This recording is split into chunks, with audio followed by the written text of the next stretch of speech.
Le 4 juillet 1676 marque un tournant décisif dans l'histoire du monde. Ce jour-là, 13 colonies britanniques, situées sur la côte est de l'Amérique du Nord, ont proclamé leur indépendance, rompant ainsi avec la puissance de l'Empire britannique. Mais ce geste, aujourd'hui célébré chaque année comme la naissance des États-Unis d'Amérique, est le fruit d'un long cheminement, d'idées révolutionnaires et de sacrifices incommensurables. Tout commence bien avant 1776. À partir du début du XVIIIe siècle, la vie dans les colonies américaines est marquée par un sentiment d'appartenance à la couronne britannique, mais aussi par une identité propre qui se développe au fil des générations. Les colons jouissent d'une certaine autonomie, gèrent leurs affaires locales et prospèrent grâce à l'agriculture, au commerce et à l'artisanat. Cependant, la guerre de 7 ans, qui prend fin en 1563, bouleverse l'équilibre. Pour rembourser la dette colossale contractée pendant le conflit, la Grande-Bretagne décide d'imposer de nouvelles taxes aux colonies. Le Sugar Act, le Stamp Act, le Tea Act. Ces mesures sont perçues comme injustes, car elles sont décidées sans la participation des représentants coloniaux. Le slogan No taxation without representation devient alors le cri de ralliement des mécontents. Les tensions grandissent. Les colons organisent des boycotts, des manifestations et parfois des actions plus radicales, comme lors de la célèbre Boston Tea Party en 1773. Dans la nuit du 16 décembre, des membres du groupe des Sons of Liberty, déguisés en Amérindiens, montent à bord des navires britanniques et jettent 342 caisses de thé dans le port de Boston, en signe de protestation contre la taxe sur le thé. La réaction britannique est sévère. Londres impose alors les lois intolérables. Fermeture du port de Boston, restriction des libertés coloniales, renforcement de la présence militaire. À mesure que la répression s'accentue, la solidarité entre les colonies s'intensifie. En 1775, les représentants de 12 colonies se réunissent à Philadelphie lors du premier congrès continental pour coordonner leur résistance. La rupture devient inévitable. En avril 1775, les premiers combats éclatent à Lexington et Concord, marquant le début de la guerre d'indépendance. Les milices coloniales, surnommées les Pat Minutemen, affrontent les troupes britanniques. Rapidement, la lutte prend de l'ampleur. Un deuxième congrès continental est convoqué.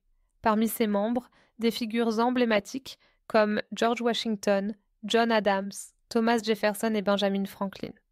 Washington est nommé commandant en chef de l'armée continentale, tandis que le débat sur l'indépendance s'intensifie. Au fil des mois, l'idée d'une séparation totale fait son chemin. Les pamphlets révolutionnaires, notamment Common Sense de Thomas Paine, rencontrent un immense succès et galvanisent l'opinion publique.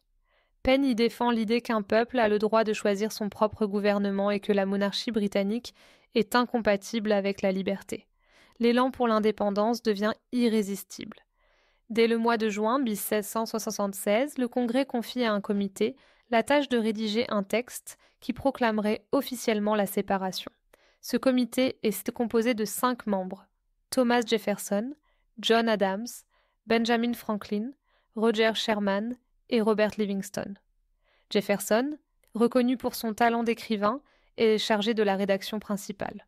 Le texte qui en résulte est à la fois audacieux et universel. Il débute par une préface enflammée sur les droits inaliénables de l'homme.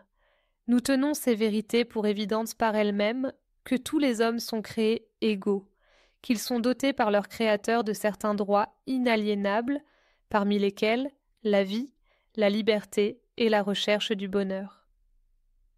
Il énumère ensuite les griefs contre le roi George III, accusé d'avoir violé les droits des colons, et affirme que face à tant d'injustices, la séparation est une nécessité.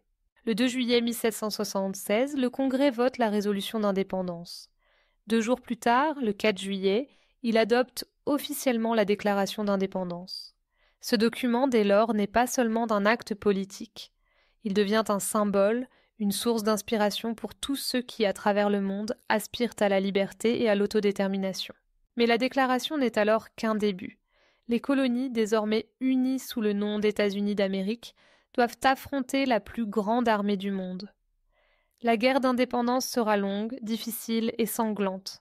Les batailles de Saratoga, Yorktown et tant d'autres marquent des étapes cruciales. L'aide de la France, obtenue grâce à la diplomatie de Benjamin Franklin, s'avérera décisive. En 1783, le traité de Paris reconnaît finalement l'indépendance des États-Unis.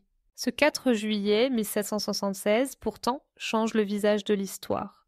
Il incarne la victoire de l'idée que le pouvoir politique doit émaner du peuple et non d'un monarque lointain. Il proclame que chaque individu possède des droits fondamentaux que nul ne peut lui retirer. Il ouvre la voie à une nouvelle ère où la liberté, l'égalité et la recherche du bonheur deviennent des principes universels. La déclaration d'indépendance, rédigée il y a plus de 2 siècles, continue de résonner aujourd'hui. Ces mots ont inspiré d'innombrables mouvements de libération sur tous les continents. Elle rappelle que le courage et la détermination de quelques-uns peuvent transformer le destin de millions. Pour les Américains, le 4 juillet n'est pas seulement un jour férié ou une occasion de feu d'artifice. C'est le souvenir d'un choix, fait au nom de la justice et de la dignité humaine. C'est la célébration d'un rêve devenu réalité, mais aussi un rappel constant des valeurs sur lesquelles repose une nation. Ainsi, le 4 juillet 1776 n'est pas simplement une date inscrite dans les livres d'histoire. C'est le point de départ d'une aventure humaine hors du commun, le récit d'un peuple qui a osé défier l'ordre établi pour affirmer sa liberté. C'est l'histoire d'un acte de foi en l'avenir, d'un engagement envers la démocratie et d'une promesse faite à toutes les générations futures, celle de poursuivre sans relâche la quête de la liberté, de l'égalité et de la justice pour tous.